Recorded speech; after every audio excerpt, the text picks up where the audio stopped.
following podcast contains mature language and spoilers. Listener discretion is advised.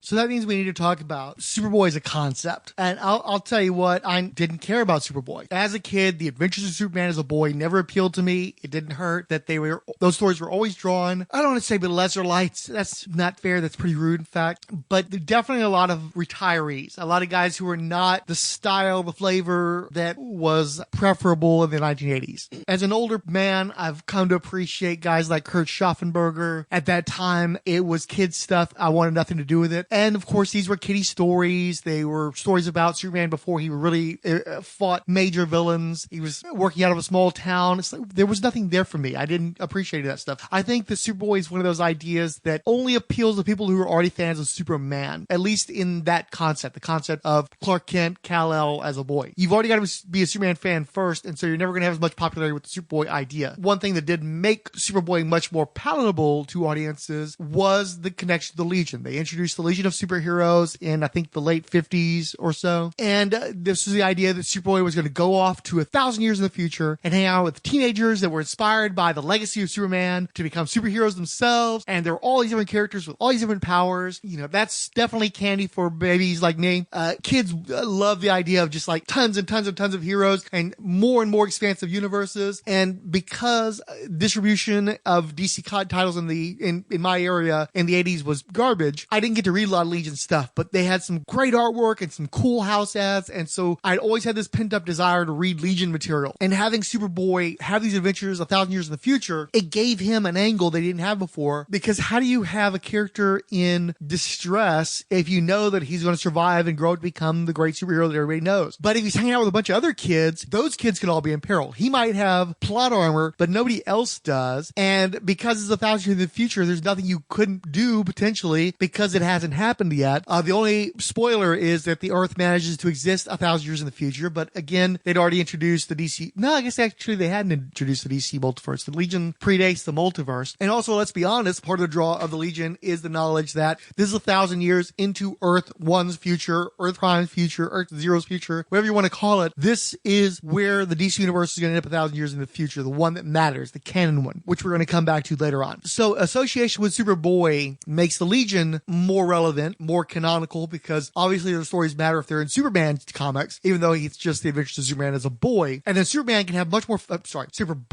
much more fantastic adventures and much more meaningful and relevant adventures, because these are the stories of him developing into Superman. These are the incredible challenges that allow him to evolve from his boy state to his man state. But frankly, what ends up happening is that the strictures of being part of the Superman family eventually cause problems for the Legion, and there's more and more of a focus on the Legionnaires from the future and not really wanting to deal with Superman or the Superman editors. And arguably their glory days in the late 70s, early 80s were defined by them getting to tell Legion stories without having to concern themselves with Superboy. So they didn't want as much Superboy. They diminished that character or removed that character from their stories, I guess in part because of the plot armor. Because how are you going to be able to tell stories with Superboy that have weight and a sense of danger and a sense of consequence? Superboy's presence also stunts the Legion, because as the series progressed, the creators wanted to do more and more stories about aging Legionnaires, adult Legionnaires, not just teenagers from the future. And even though you have the built-in device of Superboy only going from his past to our future intermittently, I think there was a sense that you couldn't let the Legion grow up into adulthood while Superboy continued to be the boy sidekick of the Legion. And so they just weren't using him nearly as much. But then what happens, post-Crisis, John Byrne decides that there was no longer Superboy. That like a filthy Marvel mutant, Superman was just a normal kid until he hit puberty, and then he started getting superpowers. But it was really at high school age, like he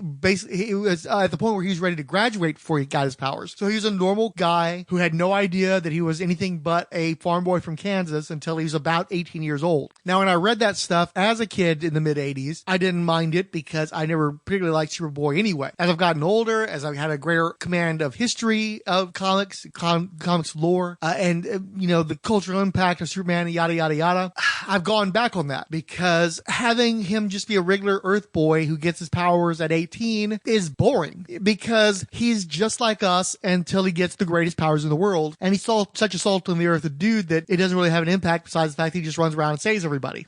What's compelling about Clark Kent then for the first, until he reaches adulthood, until he becomes Superman, he's just another guy from Kansas. I know a lot of people have gotten up on soapboxes talking about that's what makes him so special is he's just a normal kid from Kansas. Well, here's the problem, guys. He's fucking boring. He's another fucking farmhand, you know? He doesn't have any fucking adversity. He's a big strapping guy. They made him a fucking football hero, so he's a jocko guy. What the fuck does this guy have to challenge him? What the fuck gives him depth, you know? I've heard people talk about, I watched Smallville, and he gets his powers earlier in his teens than Smallville, and he's bullied, and there's all this kryptonite around that messes him up and stuff. And, you know, they'll talk about how having the powers, he has all this anxiety because of the weight in the world suddenly on his shoulders and shit. And it's like, cool, fine, whatever. You can do all that shit, but he doesn't have to be a fucking lame-o, basic bitch for 18 fucking years. Another big fucking problem I have with the loss of Superboy to the John Byrne reboot is that he has an eternal adolescence after that point because they don't kill his fucking parents. They don't kill Ma and Pa Kent. He just keeps showing up at the farm whenever he has a fucking problem. And he already has a perfect life. Okay. Byrne Superman, he grows up as a normal guy. He's not inhibited in any way because he didn't have any powers until he's about to graduate from high school. So he was a football quarterback and a strapping guy, and women loved him and wanted to be with him, and he had no fucking problems at all, right? And then he goes to Metropolis, indirectly, and he immediately becomes a high-profile reporter on a major metropolitan newspaper. Maybe not the best job to have right now in the, you know, post-Trump years or during the Trump years, but generally speaking, journalism is a pretty freaking glamorous job. They make movies about it. And again, he's still 6 foot something, a good-looking guy in an age when it's okay for dudes to wear glasses, still has hot chicks lusting after him. His parents are still alive. Whenever he has the slightest fucking hiccup in his fucking life, he just goes back home, has his mom's apple pie, talks it out with his folks, and then goes back out. This dude's just got a perfect life, and he's got all the powers in the world, and you can try to tack on imposter syndrome or some anxiety disorder in like a Snyder movie or some shit, or in Smallville or whatever. He's still got a way fucking better life than anybody. All of us have way more fucking problems than Superman, and we don't have all the fucking powers, so why the fuck should I give a shit what happens to that fucking guy? Why does it matter to me that he has a problem? Oh, he has a bad day. He's still living way better life than the rest of us. So the only reason for Superman to be a character that you read is as escapist wankery. For instance, I had a customer back in the 90s that bought everything Superman, and he was a nice guy. I liked him. Big burly Latino dude. And, you know, we would actually hang out after hours too. It wasn't just the shop. I went to his house a few times. We shoot the shit for long periods of time back when he was still coming to one of my two shops. And so I was wondering though, what was it, you know, he bought all the Superman books, and he wasn't the only one, but he was one of the main ones, for years after years stuck with Superman titles. And I was trying to figure out what it was. And then one of the times when I went to his house, I noticed how henpecked he was, how his wife was constantly kind of nagging at him and stuff. And I felt like maybe he raised Superman to escape to a more perfect life where he got all the power, and he may have responsibilities, but he had every ability that he would need to address those responsibilities and still basically no sweat. And that's the thing that I see with Superman is that I don't believe like a lot of these Marvel guys. Like I remember one time I was interviewing Chris Claremont, and he was just going on and on about how shitty the DC universe was and how it's so much more interesting to have heroes with feet of clay and blah, blah, blah. And he's not the only one too. When I interviewed Jim Starlin, he was the same way. Or maybe it might have been when he was doing one of the panel discussions. It might not have been one of our conversations, but just a lot of the Marvel guys really run down DC comic books. They just feel like they're unrealistic and they don't have enough meat on them. They don't have enough melodrama. The characters aren't relatable. And I'm of the argument that the DC characters aren't meant to be relatable. They weren't created that way. They were created to be heroic paragons and icons. And I think you're supposed to tell different types of stories with DC characters than Marvel characters. But I also think that you have to still have a human connection. You still have to have a story engine that makes these characters have depth. There may not be Marvel heroes, but they should be like mythological heroes. They should be these great operatic, potentially tragic characters. And none so exemplify that than Superman, particularly in the Weisinger era. And you can read a lot of books about this, about how Mort Weisinger was a guy who was just a son of a bitch. Simple as that. There's just no getting around it. The guy was just an absolute fucking twat. He was a person who would take a story idea from one writer and then tell that writer that it was shit, and then give the plot summary to another writer and tell him to go write that stuff. He was a guy who abused his employees. He was a power mad. He was a jerk, a bully. He was awful. He was terrible. But one thing that's interesting about him is that I believe he was the son of Holocaust survivors. He was a Jew, of course, and he carried a lot of survivors' guilt with him. And while he himself did not write Superman stories, he oversaw Superman stories and suggested Superman stories to other writers, including a number of Gentiles that he picked up when Captain Marvel folded. And especially in the Weisinger era in the 50s and 60s, you had a enormous amount of Jewish survivor guilt that impregnated the mythology of Superman. And that was not necessarily a new thing because, let's be honest, a lot of the creation of Superman comes down to two Jewish kids from Toronto who were looking at the state of the world and wished that there was a humanistic Jewish powerhouse to impose Jewish ideals upon a world that had gone mad and hateful. And it always hated the Jewish people. It's an essential element of Superman's character to reflect the Jewish identity and Jewish history. That's a lot of who Captain Clark Kent comes from the Jewish life in the Western world, and having to both assimilate and be apart, forever apart, especially if anybody knows the secret of your background and where you come from, while also recognizing the value and perhaps the power inherent within that background that makes you different, that makes you special. You're not just another one of the Goyim. And much has been made about how one of the two creators' fathers had supposedly been gunned down in a robbery. Some people have said that was not a true story. I don't know what's true and what isn't. What I do know is that obviously Superman was created by two Jewish kids as an exemplar of justice, very much grounded in Jewish ideals of what justice should be, up to and including a story that was done for, I believe, Time or Life magazine, where Superman goes over to Germany and to Italy and collects all the fascists and Nazis for trial. Very much in line with what Joe Simon and Jack Kirby did with Captain America. They wanted to see justice against these people that were persecuting specifically their people, but also making the world a worse place. And being disempowered individuals, they created figures of power that could impose that righteous justice onto a world that was increasingly becoming a nightmare. And it was one of the Superman creators that come up with the idea of Superboy. And once again, that wasn't allowed to go forward by the creators, but that idea was stolen and reapplied to other creators in the 50s. And because this was a Superman solo book, or a prequel, I guess you could say, that was overseen by Mort Weisinger, the same Jewish survivor guilt that was present in Superman was also instilled in Superboy. And so it's a landmark for the character of Superman, for him to go from being a kid who operates in Smallville against threats that are no longer relevant for the most part to him as a man. Both of his parents die, and he moves out of Smallville, and that's when the Superboy becomes a Superman. It's based on this tragedy. He's adopted and raised by these kindly people that, especially for most of their history, were elderly people too, who were incapable of having children, had never had any of their own, raised this child as best they could. They were good people. They raised a fine son who was always aware that he was not one of us, because going back to the very first Superman story, it's clear that this child has powers from infancy and is wreaking havoc in his orphanage at the earliest of ages. And I recognize that makes it difficult to suspend belief that people would not put together this infant with becoming the future Superboy and then onward to Superman. But it's comics, and DC Comics don't have to be logical. They're fairy tales, essentially. They're myths. And the simple fact is, the first Superman story, I believe it's in the first Superman story, it was in the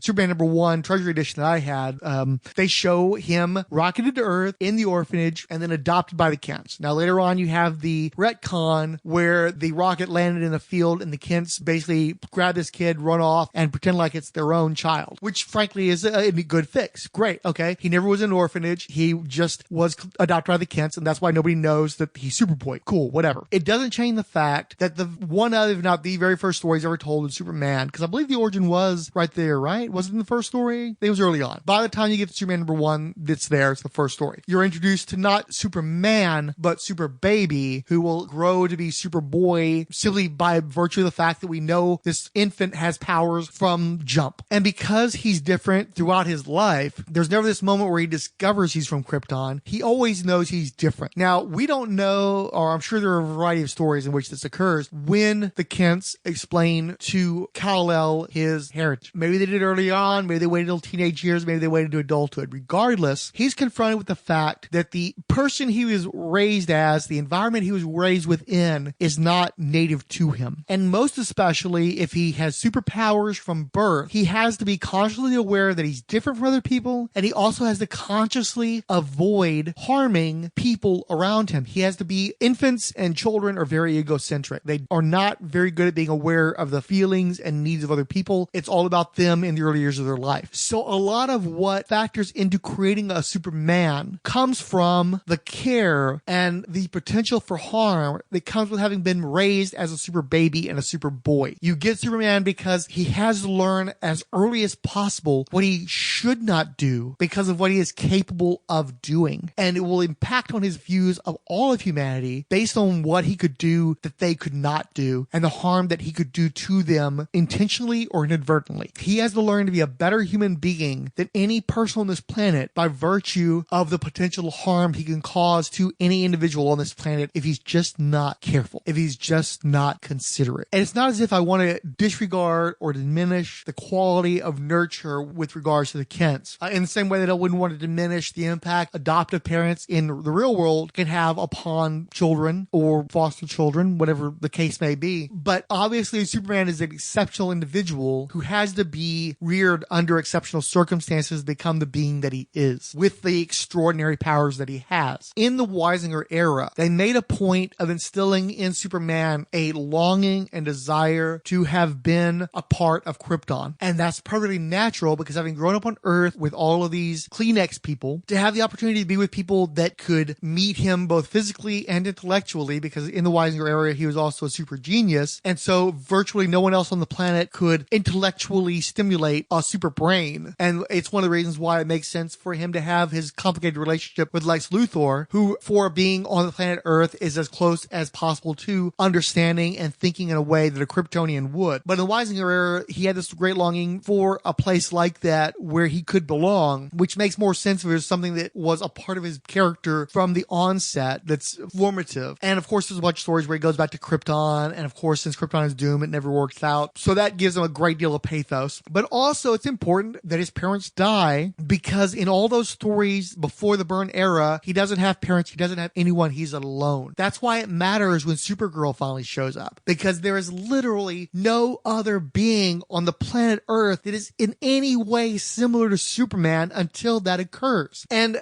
that makes it so monumental.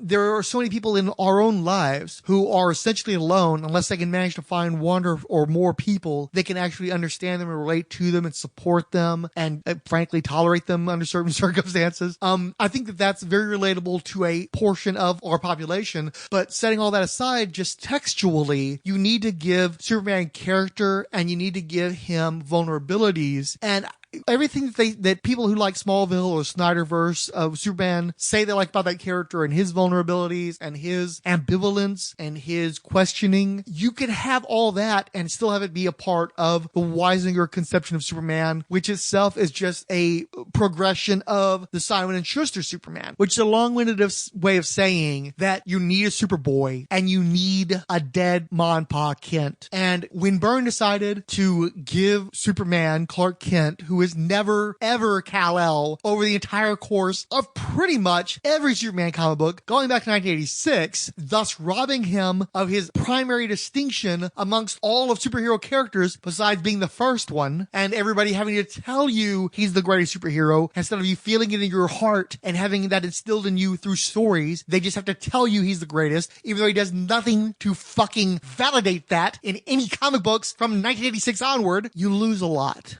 because essentially every Superman story that's been told since 86 has not been a Superman story. We're reading Arrested Development, perpetual adolescent Superboy stories. Despite the fact this guy gets married and has children, we're still getting Superboy stories. And I've talked to people where it's like, well, wouldn't it be cool if Ma lives at least? And then she has a relationship with Lois Lane and stuff. And it's like, yeah, that's cool, except Spider-Man already has that. Spider-Man already has Mary Jane and he already has Aunt May. So when you do that, you're doing having Spider-Man stories in Superman comic books. I guess you could have Pa live, which would be more distinctive in part because of the idea that, I think it was Jerry Siegel's dad was supposed to have died, and he has this loss of a paternal figure, a father figure. And there is an element of that that's prevalent throughout comics. It almost seems like that people lacking in father figures gravitate toward comic books since it's so common both textually in the comics and within the readership. And let's face it, with the dissolution of the nuclear family, you do have more single parent households, which is going to tend to trend toward women and lead to a bunch of boys looking for male role models, yada yada. But it would be more interesting to have a Pa Can't Survive, since so much of superheroic fiction involves either orphan parents or single female parents as opposed to a male parent. But the simple fact is that canonically, throughout tons and tons of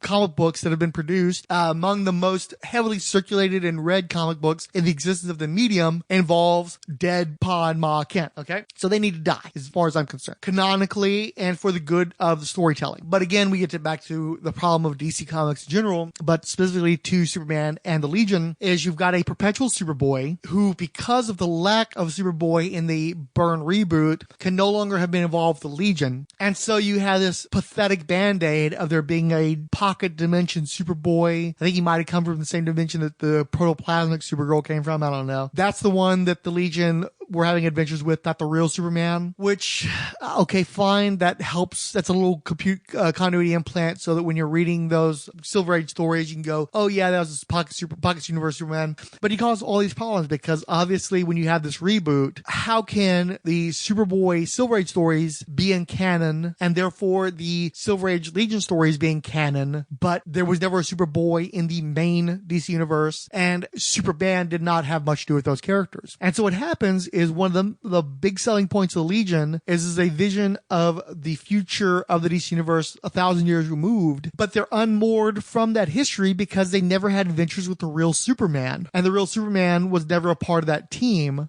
So it creates an unreality within the Legion. They don't matter anymore as a result of that because they're already divorced by the expanse of time, but they also don't have that closer association with the key superhero in the DC universe, specifically beginning from a point in time where DC fans are increasingly rejecting Superman as the figurehead of the DC universe and gravitating toward Batman as a defining character within their universe, which I think does a huge disservice to the universe and makes a grand universe small because it has to accommodate a non-powered urban vigilante, where the DC universe should have always been far, far bigger than that because it's supposed to be a Superman-centric universe, not a Batman-centric universe.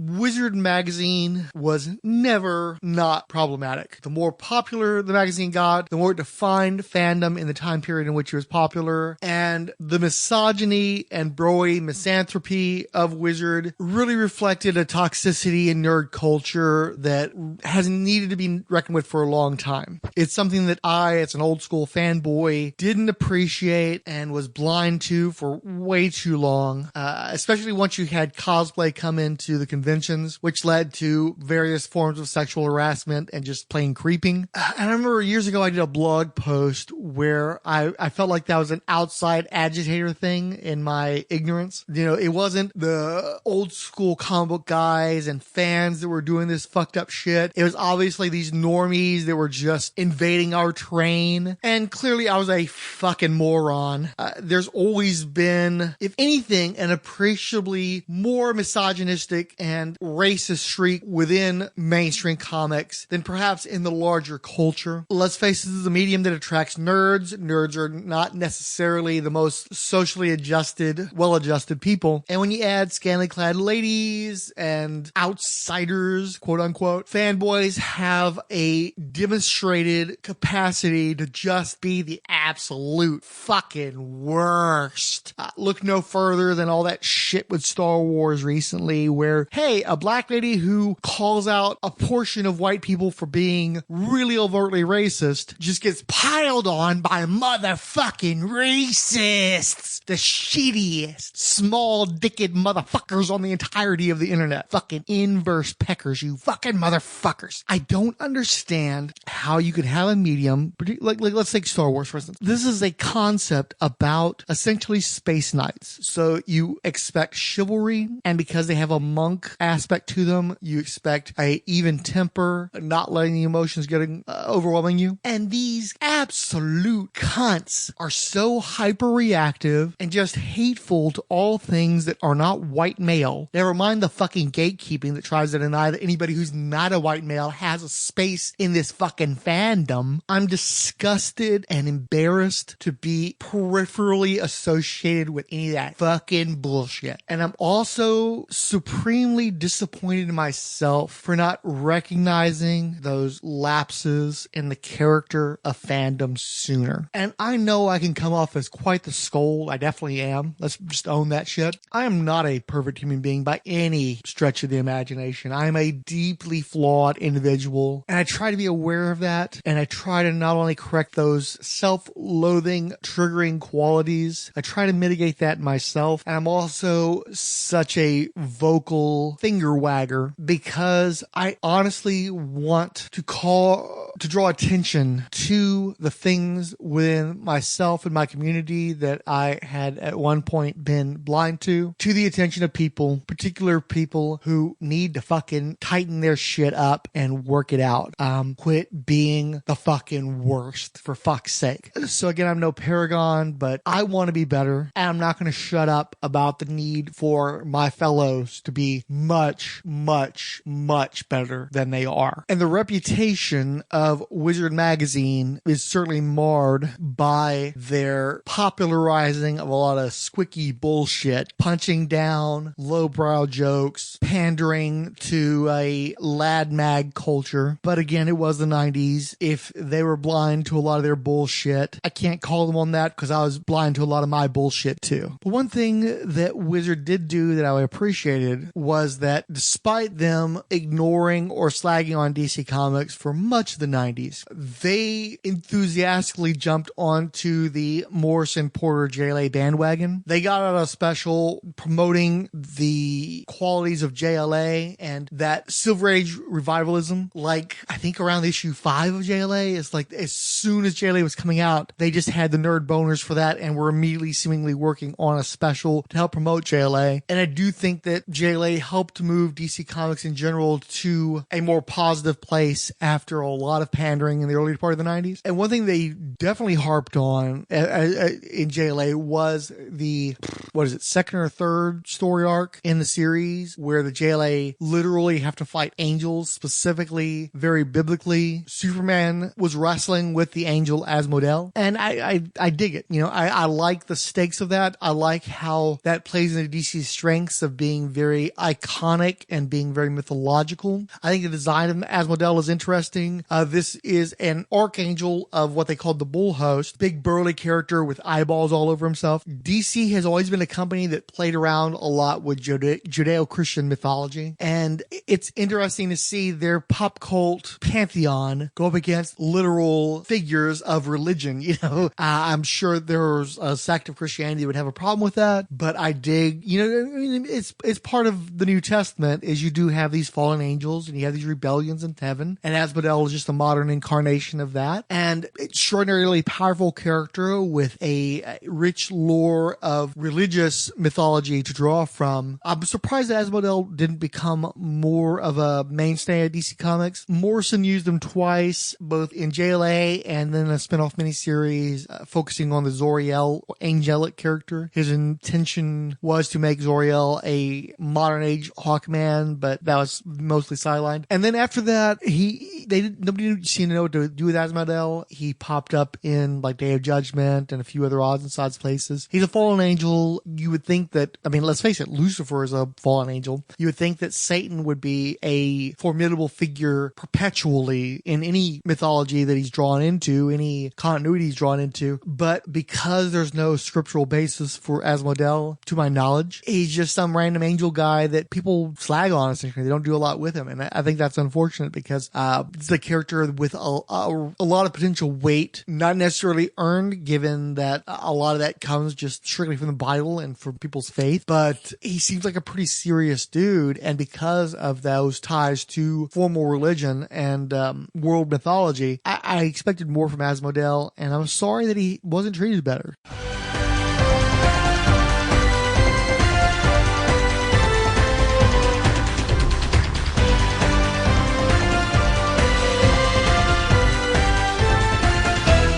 We think you're special. Dr. Ange Canoes, Chris Dunford, Chris Litton, Chris Thompson, Dave's Comic Heroes blog, Debash, Dear Cashton, who added thanks ours, P. Ed Moore, El Romero, FKA Jason, The Hammer Strikes, Random Geeky Stuff, History of Comics on Film, Xapainchop, Iowa's Joe Crawford, JMT Prod, Jeffrey Brown, Jerry Hyde, John is feeling much better, KSCGSF Podcast, Keith G. Baker, Lucretia, Martin Gray, Mike It Send Aliens to Me, Minith Prairie Justice, a Greg Sanders Vigilante Podcast, Randy Caldwell, Raven X Fields, Resurrections, an Adam Warlick and Thanos Podcast, Richard Field, Sean Phillips, Siskoid, Talk Nerdy to Me, Tasmia Muller, Tim Price, The Podcrasher, Torah, and Wonder Woman, Warrior for Peace Podcast.